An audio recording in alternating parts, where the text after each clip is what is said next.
Assalamualaikum warahmatullahi wabarakatuh, sahabat. Bagaimana kabarnya hari ini? Semoga Allah senantiasa melindungi, meridhoi, serta memberkahi hidup kita. Amin ya rabbal alamin. Sahabat, sharing kali ini kita akan membahas pasal 5 dari kitab Ta'lim Muta'alim, yaitu tentang tekun, kontinuitas, dan minat. Nah, merupakan suatu keharusan bagi seorang penuntut ilmu untuk bersungguh-sungguh, kemudian continue, yaitu tidak pernah putus-putus, dan juga tidak kenal berhenti dalam belajar.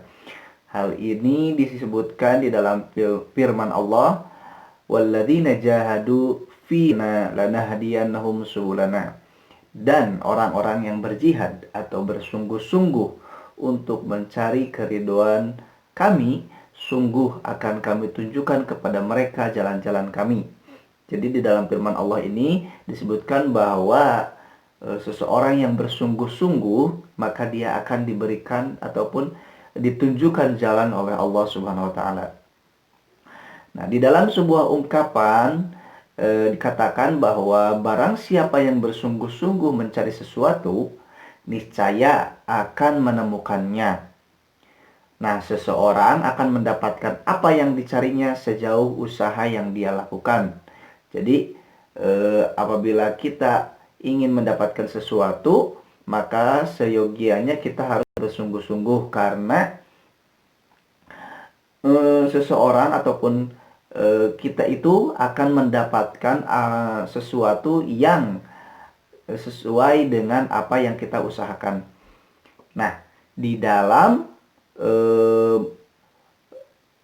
proses belajar mengajar ada 3 unsur pokok untuk memperoleh kesuksesan di dalam menuntut ilmu dan juga fikih atau pemahaman.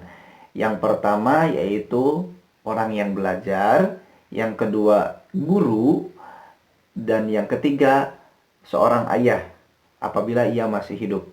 Jadi 3 faktor ini yaitu adalah orang yang belajar, yang kemudian ia bersungguh-sungguh di dalam belajar, kemudian guru yang baik, yang bertakwa kepada Allah, sebagaimana telah kita jelaskan di video sebelumnya. Kemudian seorang ayah yang membiayai di dalam proses belajar mengajar apabila seorang ayah tersebut masih hidup.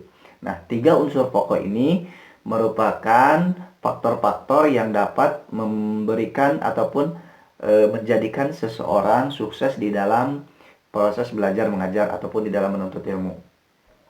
Nah, kemudian seorang penuntut ilmu juga harus bisa berani untuk bangun malam.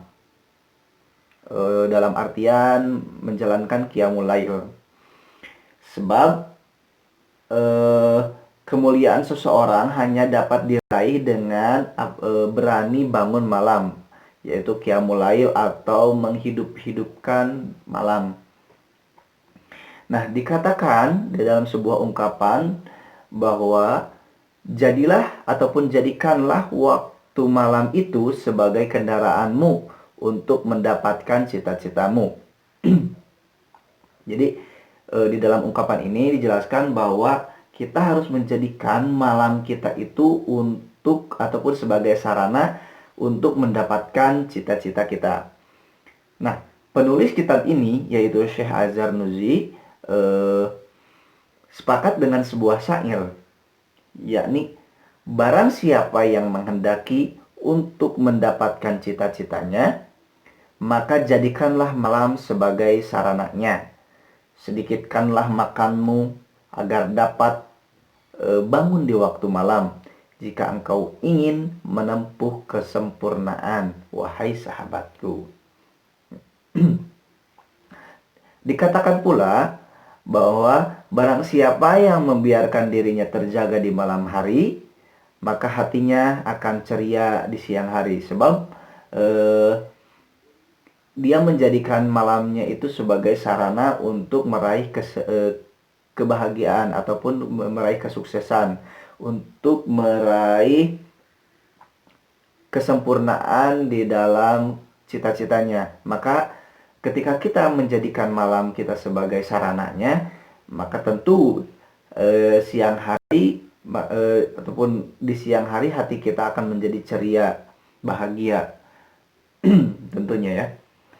Kemudian penuntut ilmu juga harus belajar secara kontinu, yaitu terus-menerus ataupun tidak pernah putus-putus, tidak pernah putus asa, selalu antusias di dalam menuntut ilmu, terutama di permulaan dan akhir malam. Jadi seorang penuntut ilmu itu harus menjadikan permulaan dan akhir malam itu sebagai waktu untuk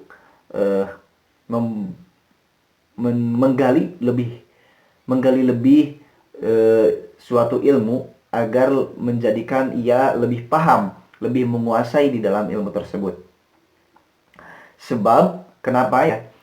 Sebab waktu antara maghrib ataupun permulaan malam, yaitu maghrib dan isya, serta waktu sahur, yaitu waktu akhir malam, adalah waktu yang penuh berkah.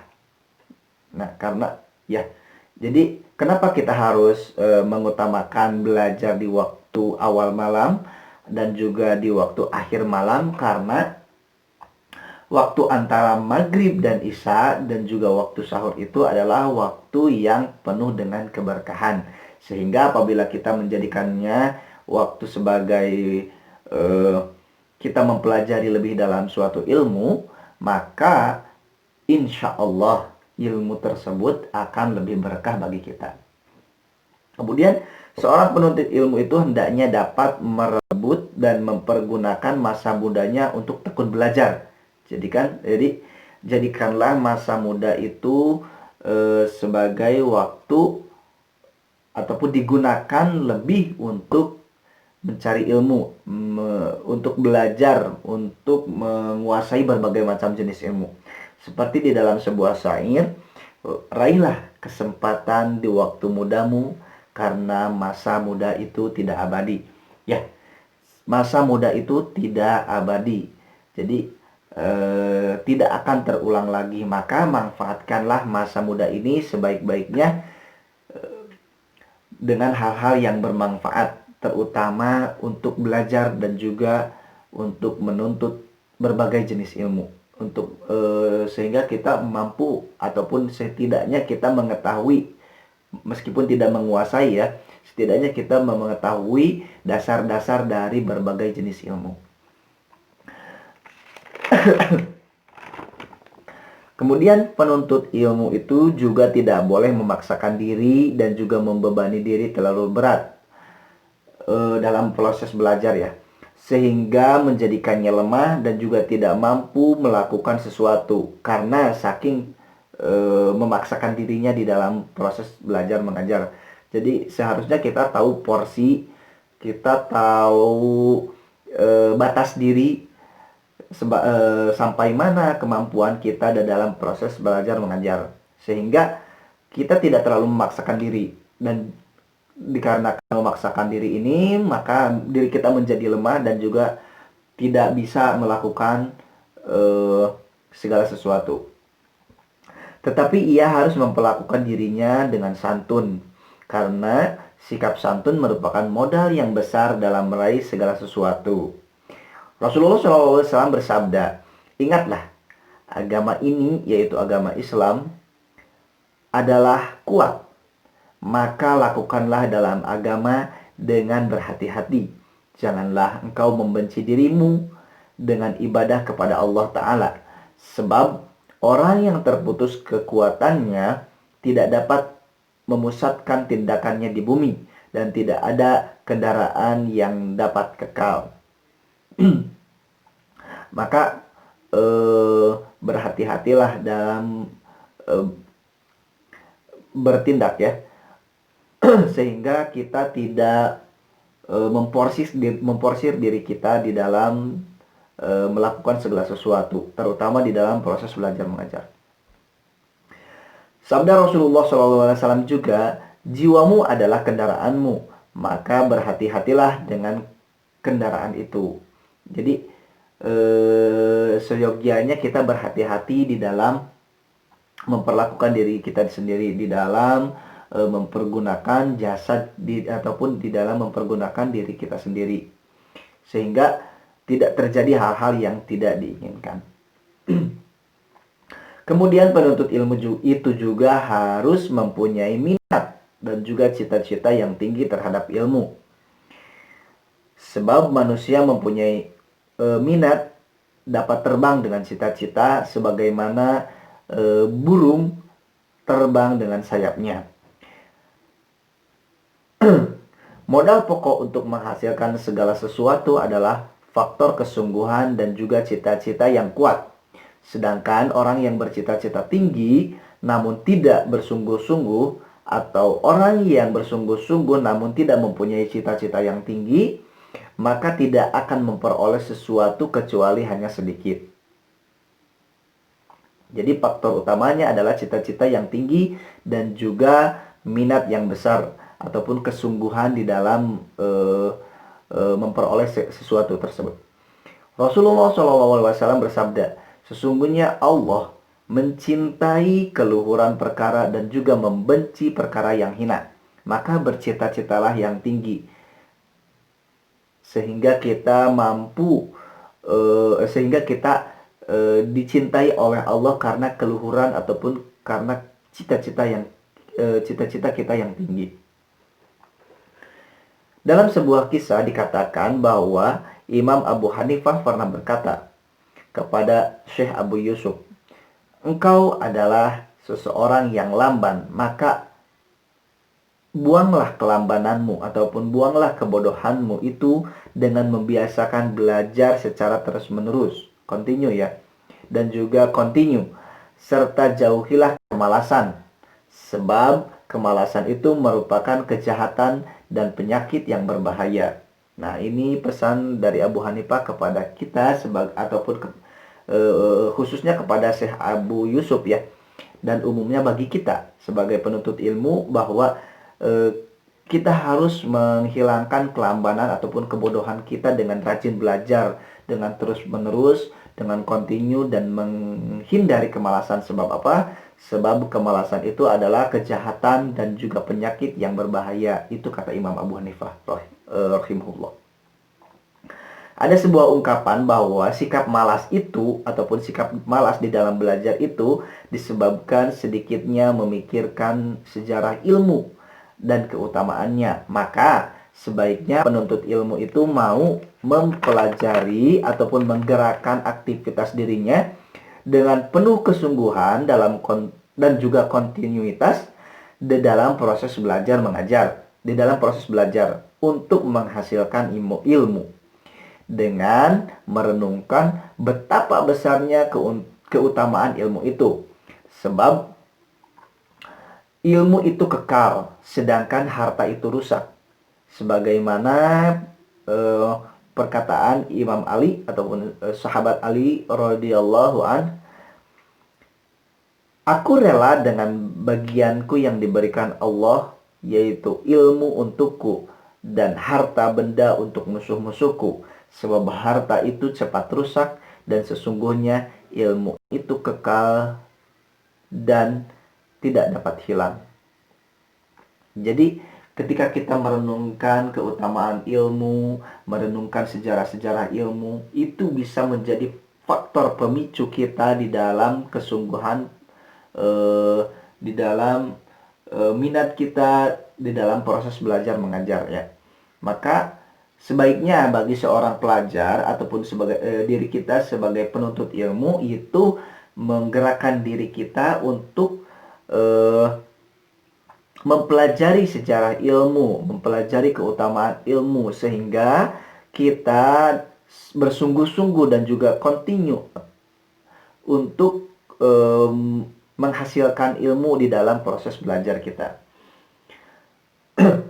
Ilmu yang bermanfaat yaitu ilmu yang dapat mengukirkan nama baik seseorang dan tetap abadi meski ia telah wafat.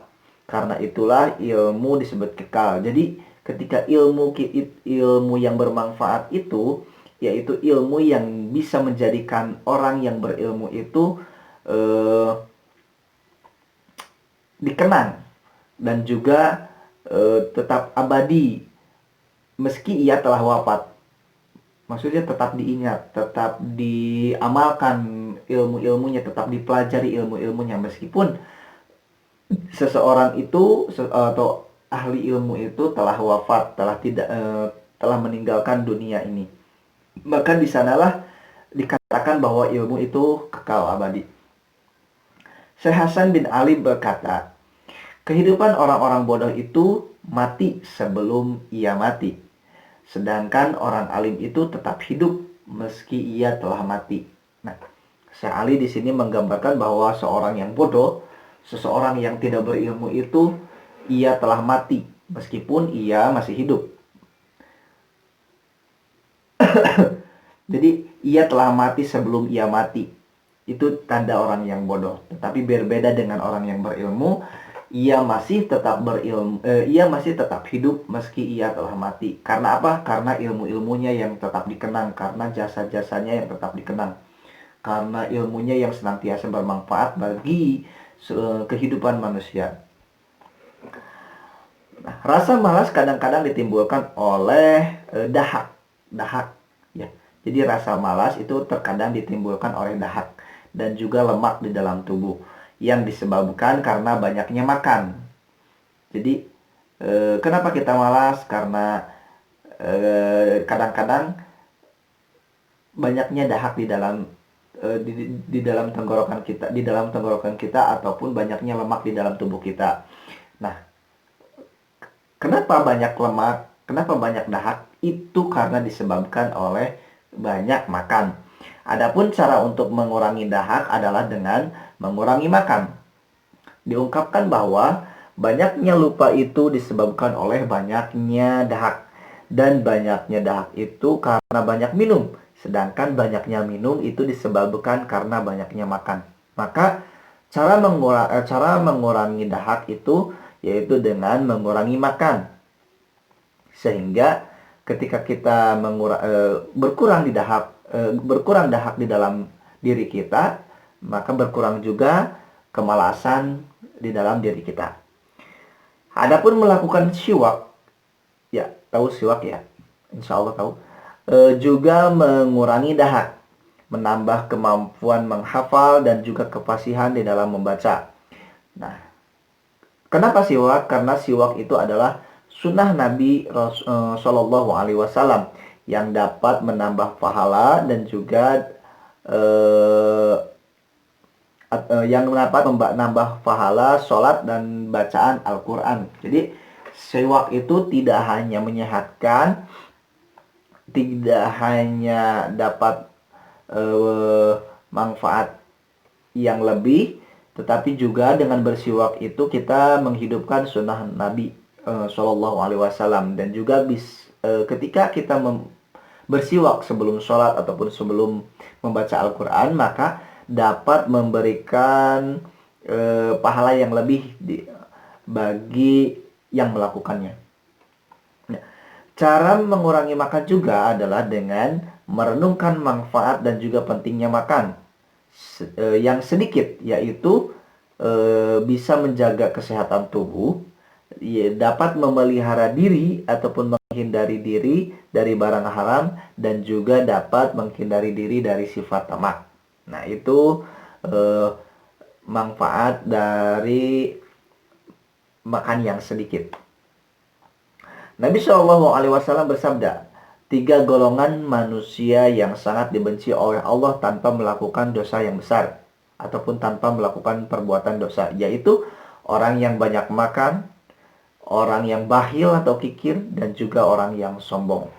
Maka hindarilah 3 perkara ini sehingga kita tidak menjadi orang yang dibenci oleh Allah, yaitu orang yang banyak makan, orang yang kikir, yang pelit, dan juga orang yang sombong. Dan juga cara mengurangi makan juga adalah dengan memikirkan betapa bahayanya banyak makan, yaitu bisa menimbulkan beberapa penyakit dan juga lemahnya fisik. Nah, ini merupakan bahaya banyak makan, yaitu menimbulkan berbagai macam penyakit dan juga dapat melemahkan fisik. Kemudian dengan cara memilih makanan yang membosankan. Nah, ini cara untuk mengurangi makannya. Kemudian mendahulukan makanan yang lunak dan lebih menggiurkan. Tidak makan bersama orang-orang yang lapar. Kemudian kecuali apabila ia bermaksud baik, yaitu menghormati orang yang makan tersebut. Ataupun misalnya kenapa kita banyak makan agar dapat kuat puasa, sholat, dan juga amal-amal lainnya. Nah, ini dikecualikan ya. Nah, itulah pembahasan dari pasal 5. Dari pasal 5 dari kitab Ta'lim Muta'alim tentang ketekunan ataupun tekun, kontinuitas, dan juga minat. Semoga bermanfaat bagi para sahabat dan juga bisa menambah wawasan serta menjadikan lebih barokahnya ilmu yang kita pelajari. Mohon maaf atas segala kekurangan. Assalamualaikum. Terima kasih sudah menonton video ini. Assalamualaikum warahmatullahi wabarakatuh.